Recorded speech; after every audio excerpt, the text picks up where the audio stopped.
Nah, yang akan kita bahas hari ini adalah bahwa para ulama pernah mengatakan bahwa akhlak lebih tinggi dari hukum. Akhlak lebih tinggi dari hukum. Sampai-sampai mereka mengatakan al-ityanu bil adab khairun min imtithalil amr. Jadi kita bersikap dengan adab yang sempurna itu lebih didahulukan daripada kita melaksanakan perintah secara apa adanya. Nah, ini perlu pembahasan supaya tidak terjadi kesalahpahaman. Apa maksud dari ungkapan ini? Akhlak lebih tinggi daripada hukum. Nah, untuk kita membahas ini, pertama kita mesti garis bawahi dulu tentang keagungan akhlak Nabi kita Muhammad sallallahu alaihi wasallam. Allah telah menyatakan dalam Al-Qur'anul Karim surat Al-Qalam ayat 4, faqala ta'ala wa innaka la'ala khuluqin azim, di mana Allah menyatakan sesungguhnya engkau ya Muhammad benar-benar sungguh-sungguh betul-betul memiliki akhlak yang sangat mulia, akhlak yang sangat agung, akhlak yang sangat terpuji. Ini syahadatun ilahiyah. Ini adalah kesaksian ilahi yang maha tinggi.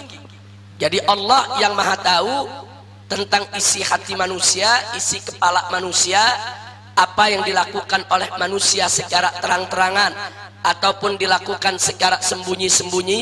Bahkan Allah maha tahu yang dipikirkan oleh seorang manusia.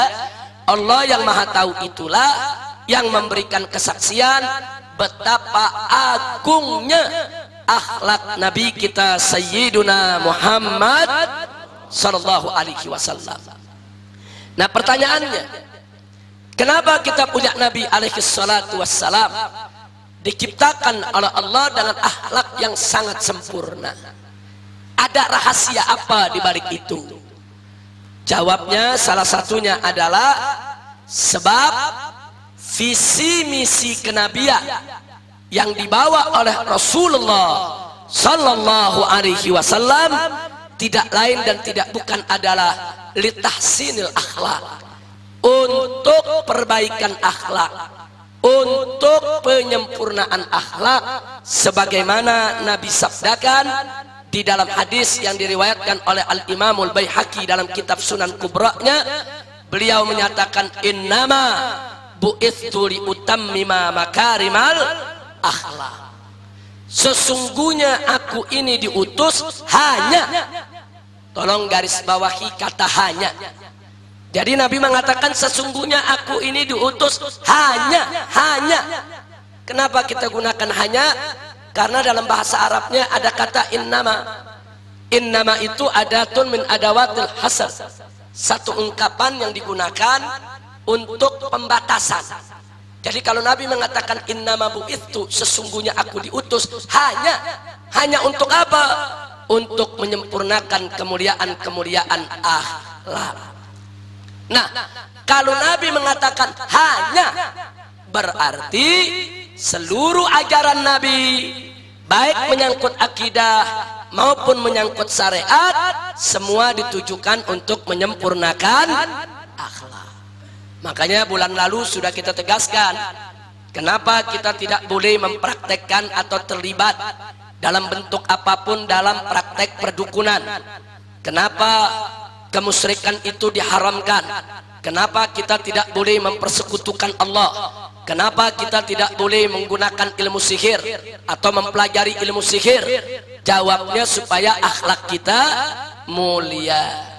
Kenapa kita diwajibkan sholat 5 waktu sehari, diwajibkan puasa Ramadan, zakat harta, menunaikan ibadah haji bagi yang mampu? Jawabnya supaya akhlak kita mulia.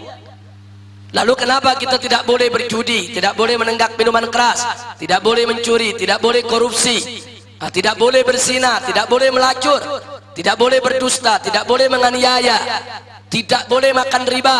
Jawabnya supaya akhlak kita mulia. Jadi akhlak itu cerminan. Makanya bulan yang lalu sudah kita tegaskan, omong kosong kalau ada orang mengaku akidahnya kuat tapi akhlaknya rusak. Omong kosong kalau dia mengaku sebagai pejuang penegak syariat kalau ternyata akhlaknya tidak mulia. Karena manakala akidah itu kuat, mantap, syariat Islam itu tegak, jalan, dilaksanakan, maka akhlak pasti mulia. Jadi akhlak itu cerminan, dan akhlak itu merupakan misi kenabian. Misi kenabian yang dibawa oleh Rasulullah adalah untuk menyempurnakan akhlak. Itulah rahasianya kenapa Nabi diciptakan oleh Allah dengan akhlak yang begitu sempurna. Karena misinya untuk penyempurnaan akhlak. Bagaimana mau menyempurnakan akhlak kalau akhlaknya tidak sempurna? Bagaimana mau menyempurnakan akhlak kalau akhlaknya tidak sempurna? Itu rahasianya. Kita punya Nabi akhlaknya begitu agung, begitu mulia, begitu suci, karena memang beliau punya tugas yang luar biasa, misi kenabian untuk menyempurnakan akhlak umat manusia. Shallu ala nabi.